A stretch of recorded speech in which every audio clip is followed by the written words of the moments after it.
What's up, guys? Welcome back. This is Maximize. Hi. So today, guys, I've been getting a lot of questions about ways to increase humidity for your houseplants. This one in particular behind me is a humidity lover, the Monstera deliciosa.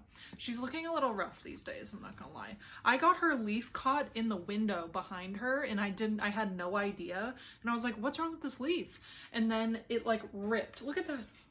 I ripped this whole leaf off. So I know Wesley is yelling at me. I know, I'm like a leaf murderer. I just didn't know. Okay, it was night, it was dark. Right, Wesley?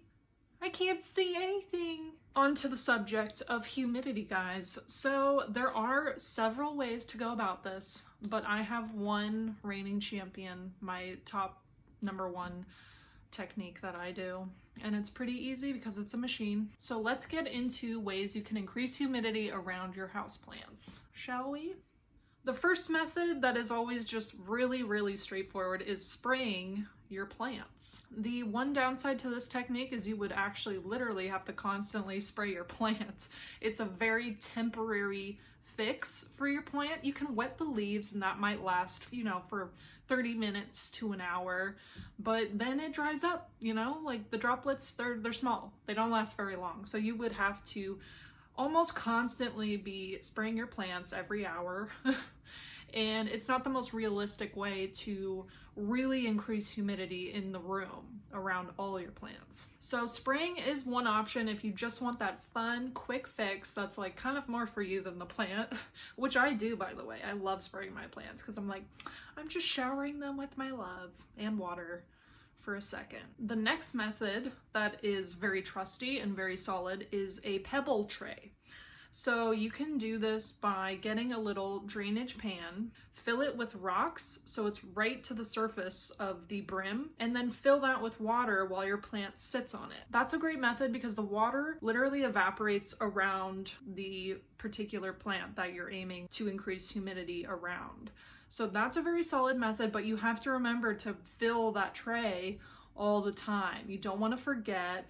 And also, if you have a terracotta saucer, sometimes the water can leak through the bottom because terracotta breathes, it's clay. That can damage whatever surface it's on. So if you're going to do that method, I would recommend either keeping it on a surface that won't get water damage, or putting it in a glazed tray, or putting it in a metal tray.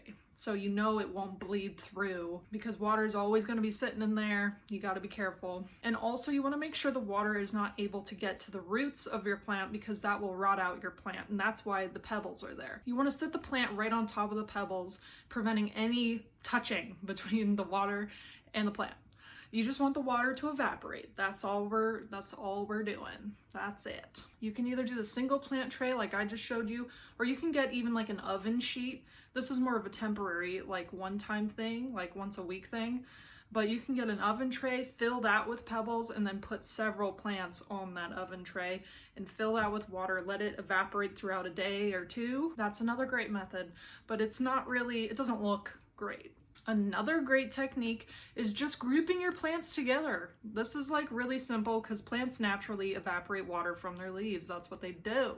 They are little processors. So I don't know why I'm holding a pen. I've been holding a pen this entire time. Like, what am I doing?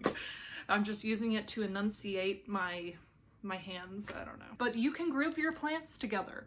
So they naturally will create a more humid environment just being close to each other.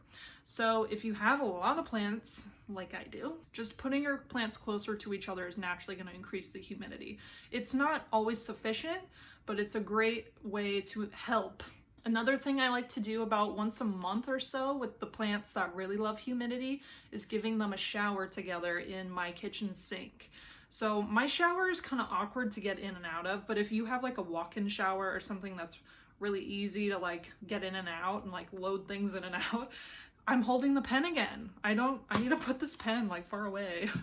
Get out of my life, pen. So if you have like a really easy shower to get in and out of, and it's easy to pick plants up in and out of, then by all means, like just cram all your plants into your shower and just give them a rinse and let them hang out for like a day in there. But my shower is weird and it's like hard to get in and out of. So I just put my plants in the kitchen sink And it is kind of annoying if you're like trying to like cook or something, so try to plan around your day. If you know you're gonna be like going to the store or something, like put all your plants in there, give them a rinse, and leave them in there for a little bit so they can really take in that humid air that the sink is just like kind of trapping around them. And they're around other plants too, so it really helps just bump up that humidity that they really love. The last method is kind of the no-brainer, guys, a humidifier. I have several humidifiers. I just got a new one that is like the real deal. It's like a professional adult humidifier and I absolutely love it. It holds a ton of water. So I used to have like the really tiny ones that only lasted like maybe a couple hours, but the one I got, if you fill it to the top, can last like 12 hours if you needed to. So I keep the big one on my plant table in my room because a lot of these plants, they get a ton of light throughout the day, but it's kind of dry in my room. I leave it on for a few hours a day, but in the winter time, you want to increase your humidity a lot more because it tends to get a lot drier in the winter because we're running the heater or whatever it may be. So make sure you're bumping up your humidifiers in the winter time, especially. I don't really use humidifiers in the summer because it's very humid where I live naturally in the summertime. So I have the windows open a lot, so it's a lot of airflow, a lot of moisture coming in and out. So I don't necessarily use the humidifier in the summer, but in the winter, yes. So literally I just turn it on and it just like spits out water and it increases the humidity all around my plants on the plant table. And I might move my humidifier around to other parts of my house if I feel like a plant needs a little boost. You don't have to leave it in one spot around one group of plants. Feel free to move it around. Give your plants, you know, that little extra something sometimes. And with humidifiers, you want to be careful. You don't want to put them on carpet. You don't want to leave them on like hardwood floors. They can eventually damage the carpet and the flooring if you're not careful. So you want to put it up high or on a table surface that you know won't get damaged. Just keep an eye on it. It won't always damage it like right away or anything, but over time it can. So you really want to keep an eye on that. And in the humidifier, I only use filtered water. So I have like a Brita filter and I just like fill the humidifier with that. That way it's like good, cool, clean water that's getting spit into your face. You know, it just feels better. Feels cleaner and nicer.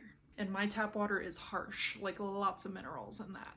So those are all my hot tips, guys. Those are all the methods that I use. I use all of them occasionally. I kind of like interchangeably use all of them. It's not really like one and done. You really, you know, it's always good to like shower your plants together sometimes. Always good to up your humidifier in the winter. Really just use any and all of these, whatever works best for your lifestyle and whatever your situation is. So I hope these tips were helpful, guys. Please subscribe if you haven't. Please like, please comment, and let me know what you want to see. And please turn on that notification bell so you know every time I post. And I will see you guys in the next one.